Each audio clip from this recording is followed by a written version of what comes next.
Okay. Last module. This module is about the Roman Empire that moves to the east and becomes the Byzantine Empire, while Europe falls to the barbarians. And so you need to understand what the Byzantine Empire is and why it's important. And then we just do a brief little overview of Islam.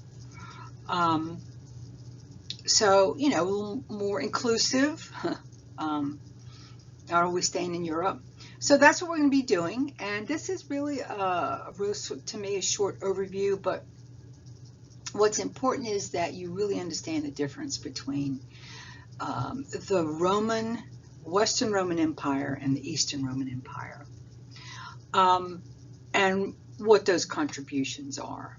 Because the Roman Empire, when Rome fell, you know, it remained in the East, and so the Roman Empire was around 1,000 years.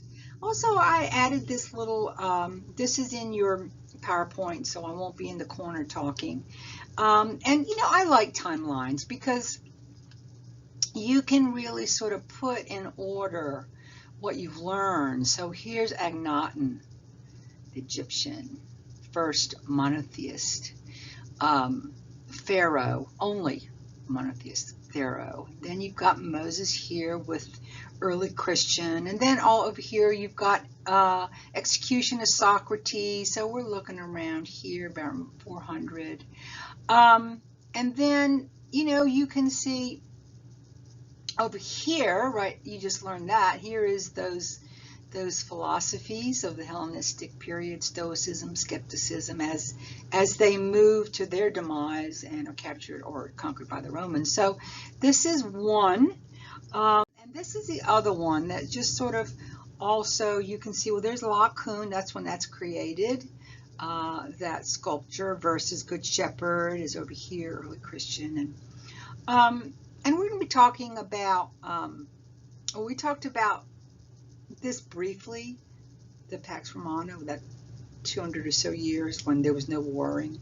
And so you can, here's the, you know, so you can see that overview if you're interested in that. For me, I think it's important to have that timeline. You know,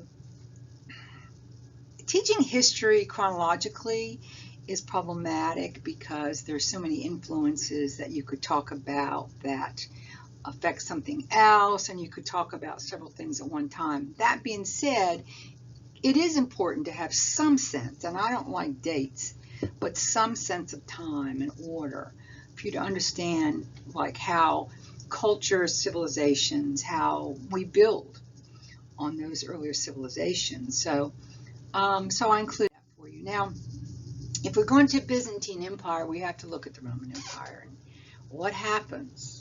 And we have to actually even talk about early Christian, because here's that map of the Roman Empire when it was at its heyday, surrounding the Mediterranean. Oh, there's the Minoans right there in Greek. You know about them, and there's Athens. Okay, so you know, it's huge, huge, and so there's Rome right there. Okay, so that's Rome. There's the Greeks. And so what's going to happen is a Roman emperor is going to, number one, convert to Christianity. And soon after, he moves the capital of the empire,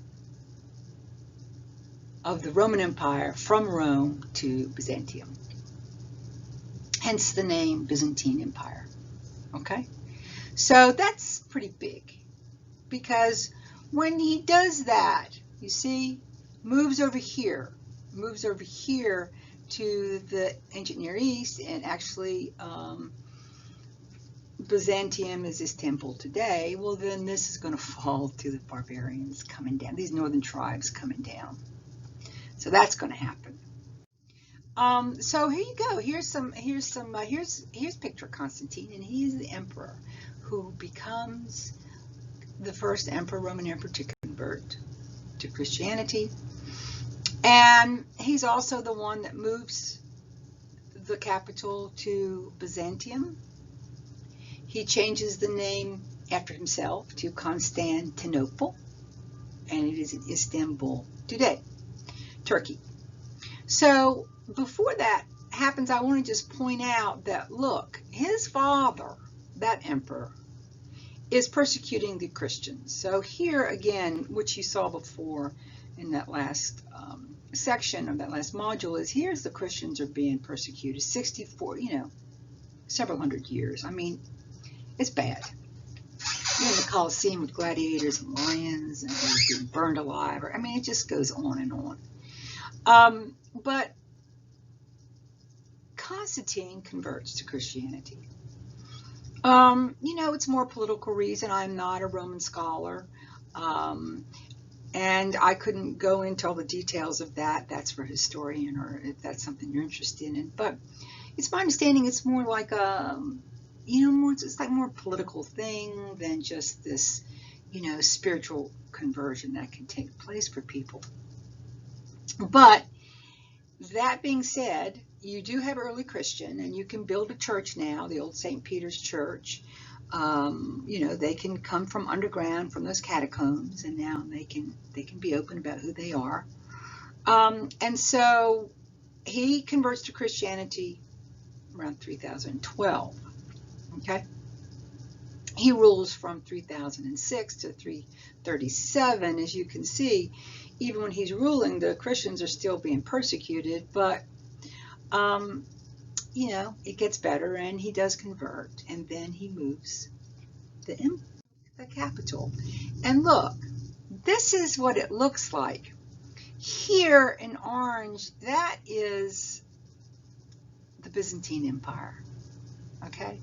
Because all of this in yellow, that part is going to fall to the barbarians right here. See, there's the Franks, and there's the Visigoths, and they're coming over, and they're kicking butt, and they're just like they take Rome, and they take Italy. Okay, but the empire, the Eastern Roman Empire, continues, and that's very important, because you have to remember they also took with them all this Greek information. They took their law code, all the Roman, they took the papers with them. And if they had not, then much of this, would have been lost. Yep. To this civilization that, believes in gods and different kind of social structure, whatever. So that's what you need to understand. Now, this slide actually is very, very, very, very important, because you have to get it straight in your mind. Just think Rome and the Pope. That is West. That's West. That is Western Christianity in Europe. Over here, ancient Near East area, Jordan today. That is where he moves, called Constantinople, Turkey today. That's where he moves. That's where he moves the capital. And that is Eastern Christianity.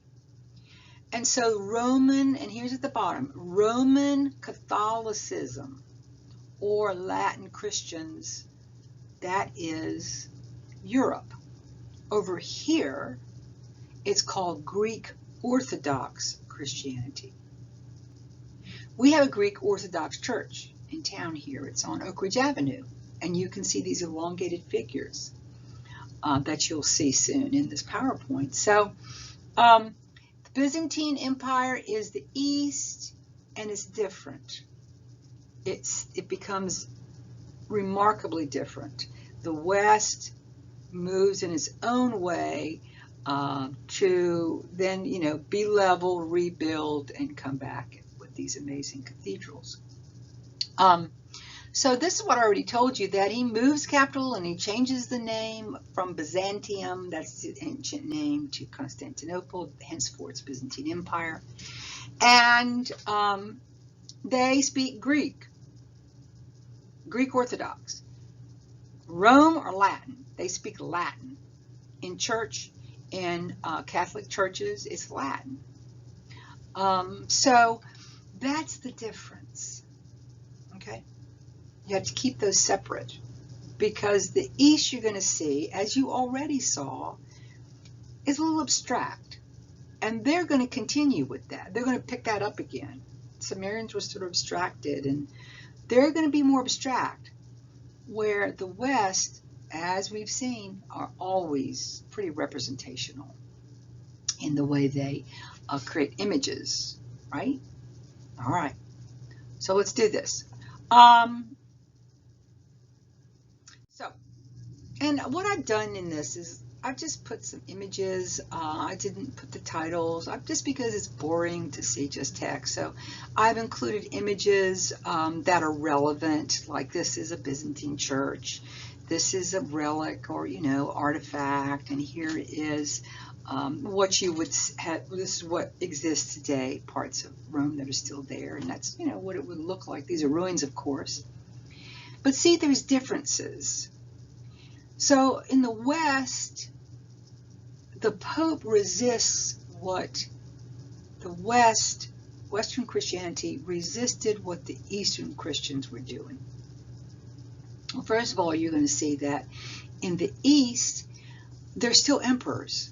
And what's going to happen in the West, in the next module, you go into the medieval period, when feudal lords, kings, are picking the clergy. So that's a problem.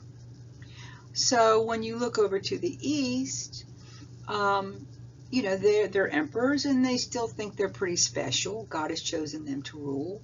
And they've absorbed all this Greek philosophy that you've learned.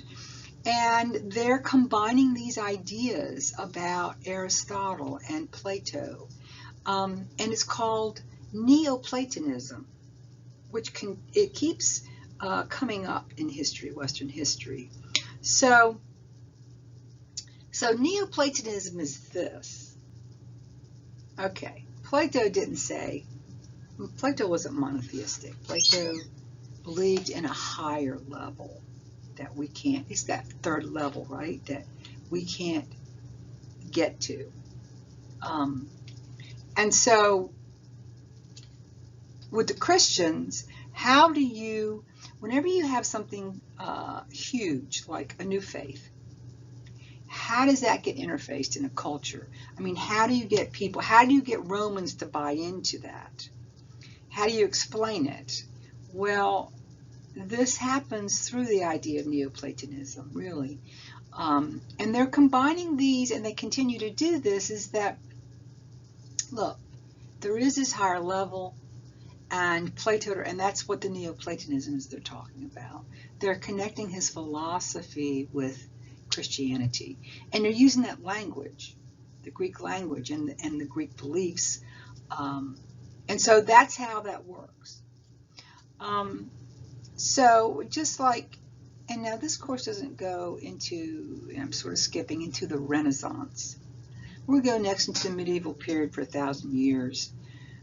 1,000 years of Dark Ages, 500 around 1400, and you don't see a figure, you don't see an undraped figure for sure. Everything for 1,000 years in the medieval period, and I'm digressing from this PowerPoint, but I'm doing a full circle that you'll see when you go to the next PowerPoint. That after 1,000 years of church-based trying to turn straw into gold, very difficult times, brutal times in medieval Europe when the West rebuilds, and you're moving towards that high period in the Gothic medieval. Well, then how do you? And the Renaissance is starting to happen, which is the humanities. How do you, coming out of that medieval period, how do you shift to this idea? Because it was very, it was a lot of, like I said, turning straw into gold. How do you get people to move towards the humanities in faith, in their religious faith? How do you, and it's with, by the way, Madonna. And that's why you have all those Christmas stamps, used to anyway, Madonna and Child. There's all these paintings in the Renaissance. That's the rebirth of humanism, the rebirth of the Greeks, but the subjects are religious. It's through the Madonna because she was human. And in Christian faith, she gave a virgin that gave birth to the Son of God. So the love between a mother and her child, you have all these images of Madonna and child. That's how they move much later at the end of the medieval period towards the Renaissance. You have to have these transitional kind of cultural events, not events so much, but something to hold on to, something that you can contextualize. And I keep saying that word to you because things don't exist in a vacuum. Things exist, artifacts, or we exist within the context of our culture, everything that's happening. So that's going to happen later. So now here, let me get back to the topic. Sorry, I digress, but the West, see, the Byzantine are moving away from all these storytelling images, representationalism, where the West remains that way. They think that images, artifacts are very important. Christ on the cross, like you see here, and all these, what you see in the medieval PowerPoint, all these objects, that's always important to the West. And so, and of course, Latin is going to dominate as a language. Now, the Byzantine Empire actually, was right in there with Islam and that faith. And they're very important because they, as well as Islam, really does carry the torch of civilization, while Europe has to totally come out of the ashes and regroup and rebuild, and it's very tumultuous for hundreds and hundreds of years. And it's a very brutal time in Europe, which we'll talk about in the medieval PowerPoint. So, during this Byzantine Empire period, they are developing new laws I'm going to talk about. They preserve Greek philosophy and science and mathematics. And so all that is preserved. And so also contact with the Byzantine stimulated learning in the Islamic world to the east. And also it continues to inspire Western Latin Christianity. So it was very important that it remained. Now, what you need to do is, this is Hagia Sophia. And this is a Byzantine, this is what I would call, I guess, a church. And it is this image, first of all, you can see it's Roman. And of course it exists today, and it was started and then it was rebuilt by Emperor Justinian. And these piers here, this comes later. These, by the way, are away from the walls. Here, these are flying buttresses for supports. You can see it's Roman, right? Here's the dome. There's the Roman dome. Here's the arch right here, arch principal. So this is later. These are built later, so forget those exist. Emperor Justinian, he's actually important. He's interesting.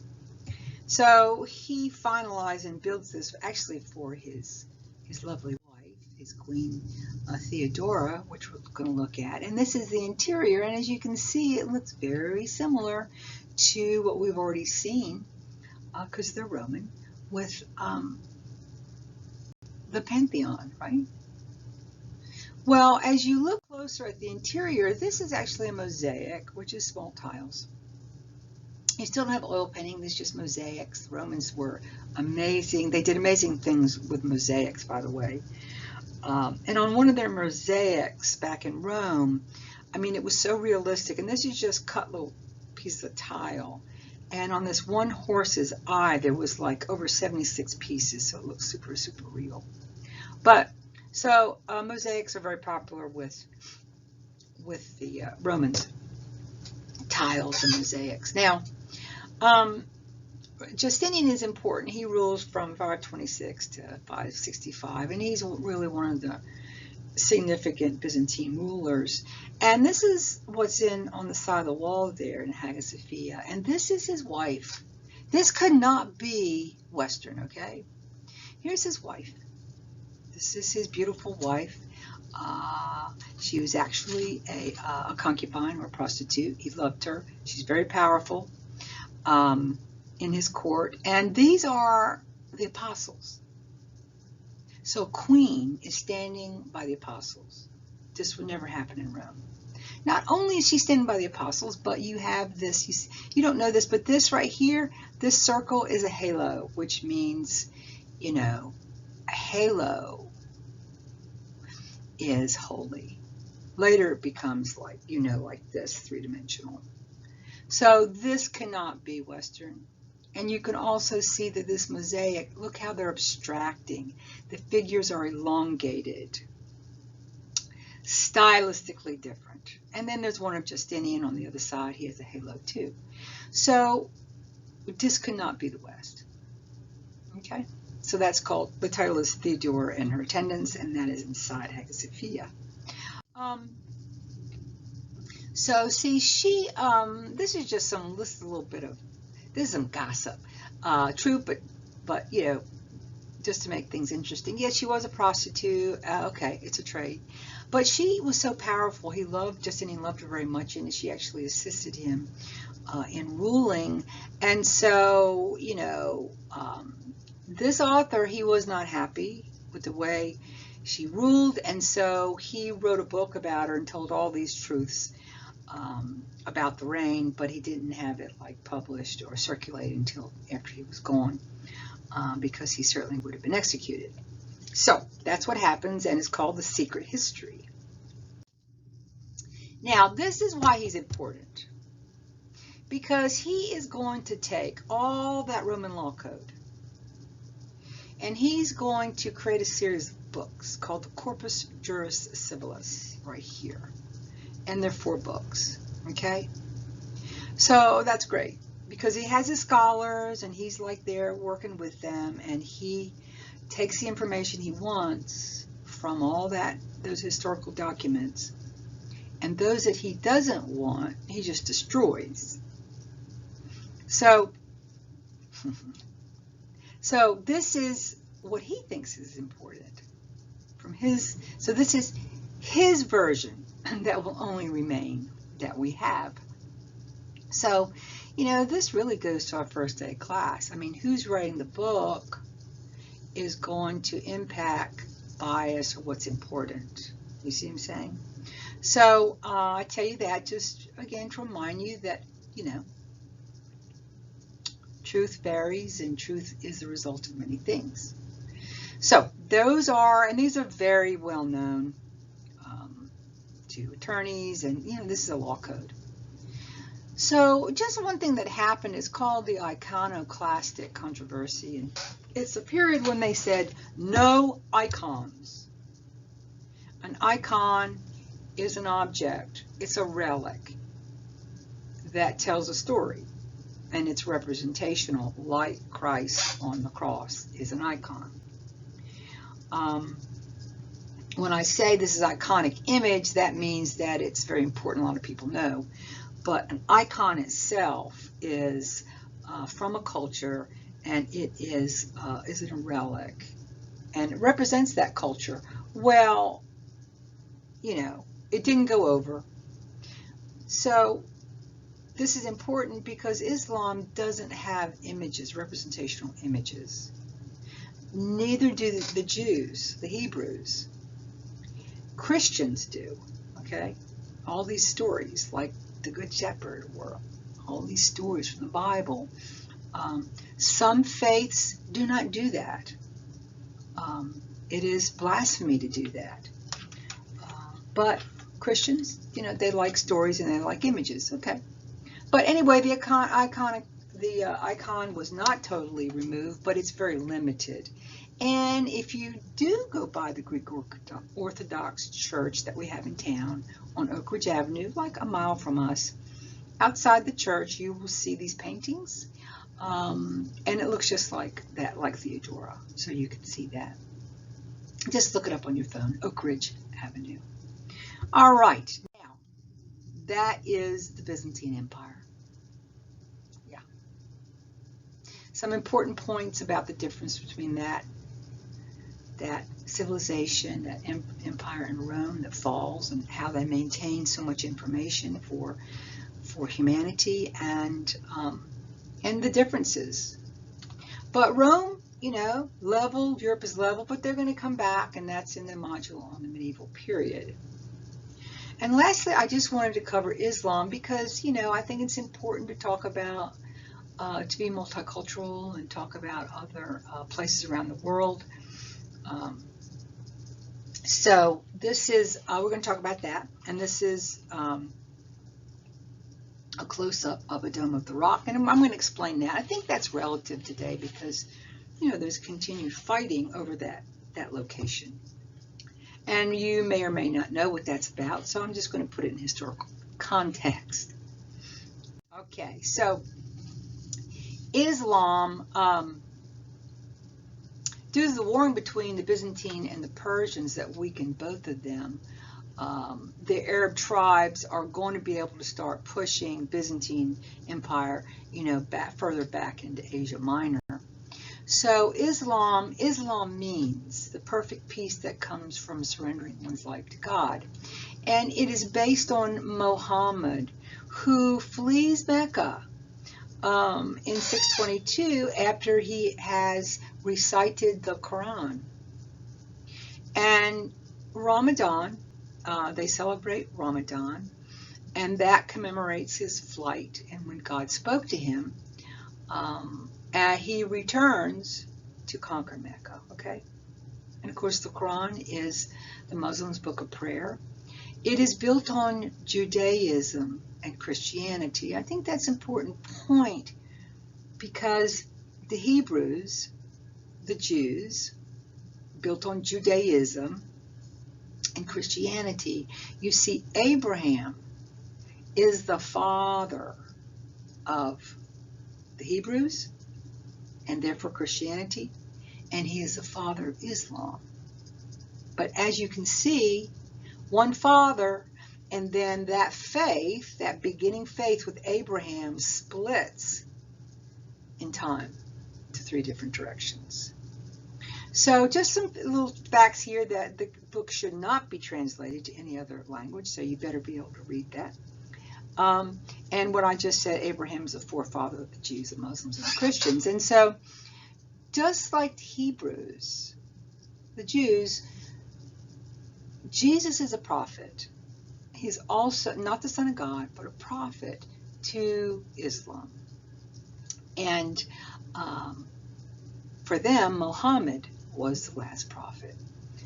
The Messiah, I'll use the word Messiah, that's a Hebrew word, in those 2 faiths has not come yet. So that's just sort of overview of if you're not Islamic, just so you can be informed, and if you're Islamic, then you can be informed about, in the course, about Christianity, and so we can all just understand something about something else. So here's a mosque, and this is very interesting because it's 8-sided, octagonal, and it's an open form where this is an architectural style. And as you can see, you have the dome. This we'll talk about this. This was gilded gold later, but this is their architectural plan. Their is octagonal. Old St. Peter's, the Basilica, and then the transept, and then the nave, and so we're building on those architectural styles. So this is very open space. Now they do have patterns, beautiful patterns. You can see that. Arabesque just means curvilinear. And so the only thing representational, so it'd be abstract patterns. The only thing representational would be some, maybe plants, a vine or something, very beautifully, a beautiful pattern, or maybe even an animal, but no people, no humans. You would not see that. Like I said, in the Jewish faith or in Islam. So very similar. Okay. Now, this is to show you the inside of this. And when the Muslims do go into this, they're supposed to all wear very something similar. You don't wear a suit. They wear like and I'm sorry, I don't know what it's called, but I'm going to call it like a white sheet, because sheet, like a bed sheet. It's not what it is, just a piece of cloth, because everyone is supposed to be equal. And as you enter that space. So the dome of the rock, that rock under it, that's what's important, okay? This is what the big problem is today in that region of the world, in Palestine, because that is the oldest surviving Islamic monument. And it's over a rock that's very significant, this architecture right here. Well, the problem is that the rock was earlier, you see, the Jewish people had a temple on it, and it was destroyed by the Romans. So, their temple was destroyed twice, and the second time is by the Romans. All right. So this is where the problem is. And I went and just took time to cut and paste this, because I think it's so relevant because of what's happening around the world. And here's an overview of what it looks like there. And here I talk about, look, this came later, this gold leafing, that wasn't obviously original, and that's like in 1959. Okay, and so, but they were influenced by the Byzantine architecture. And it looks like a Byzantine church. And I made mention of that, which is called the Byzantine Church of the Seat of Mary, if you want to look it up. And I've already said that, Abraham is the father of Islam, the Jews, and therefore Christianity. So this is the difference. See, that rock that the Jewish temple was built on, okay, that is that location on this planet, and this is what's important to them.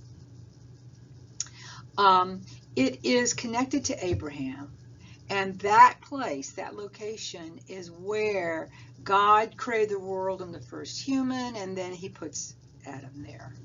Okay, and then Abraham comes along, and that he's supposed to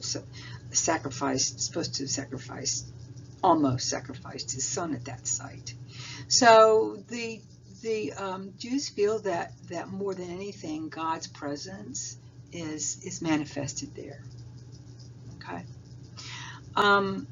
Now that same location is very important to the Muslim world, because they believe that that is the place where Muhammad's night journey to heaven started, from that rock structure. So that's why, everybody wants that place on the planet. Okay. All right. Now, there are, in Islamic faith, there are 5 pillars of wisdom. And I had a colleague, Mr. Yunus. He's retired now, but he was Muslim, and he was wonderful man. And so, I would see that he would do these things that we're going to talk about now. So, I'm going to put it to you this way. If you have a faith, no matter what it is, then there are certain expectations or rituals or incantations or whatever you want to call it. And so you have probably a creed that you repeat if you're Christian. So the Islamic creed is no God but Allah, and Muhammad is the prophet. Muslims are supposed to pray 5 times a day, and they face the east. And that is to remind them of, their humanness. And they're dependent, submissive creatures, not not creators. So you're facing east, you're supposed to be facing Mecca. Charity, you know, now I don't, Christians call it tithes, but this is charity. Certainly they own things and make money, but they are supposed to donate 21% of their total wealth to charity. Ramadan, and my colleague, he would not eat all day. He could drink water. So for Ramadan, we already talked about that, what that is significant for. And it's month-long fasting when you don't eat during the day. You eat when the sun goes down. So during the day you just drink water, and so it's a month-long fasting. Just like Christians, just like Jews, well, Jews in particular, there's a pilgrimage, and a pilgrimage means a trip back to Mecca, to Jerusalem, and this is where, for Islam, this is where then you would make sure that, you know, when you go to that, that temple, that you are not wearing any suits. Everyone is dressed alike. And once in your lifetime, you're supposed to do that, travel to Mecca. Now, what you're going to see during the medieval period, pilgrimages that was just later on as they get sort of stable. I mean, that's standard. And churches rose because people were going to that church or that cathedral, because that in the medieval period in Europe, because that church would have a relic, a religious relic, like a chalice, you know, Christ's chalice, something that they said they had, and that you would want to go there at pilgrimage to see that relic. A lot of times churches would, during the medieval period, would, like, you know, take the relic from each other. And so this is actually in the medieval period where you have towns that spring up, because there's all this travel to a relic, to a church. And all that traveling back and forth on this road, then someone would say, well, you know, people need sandals. I think I'm going to set up a little sandal shop. And I'm being silly, but there's truth in what I'm saying. And because there's travel, and then you get cities that are built around the church with a relic because of all the pilgrimages and the travel. So that is relative. I think that's where we end. I'm going to see if there's a next slide. If not, then this will cut me off. If not, then you can go to medieval. Nope, we have this one. This is where it ends. That you're going to see in the medieval that, you know, Europe is struggling. They got to build up. They're corrupt. It's hard times, depending on your lot in life. And it was because of Islam and the Byzantine Empire that culture and philosophy was fostered, as we practice it in the West anyway. Okay, that's it.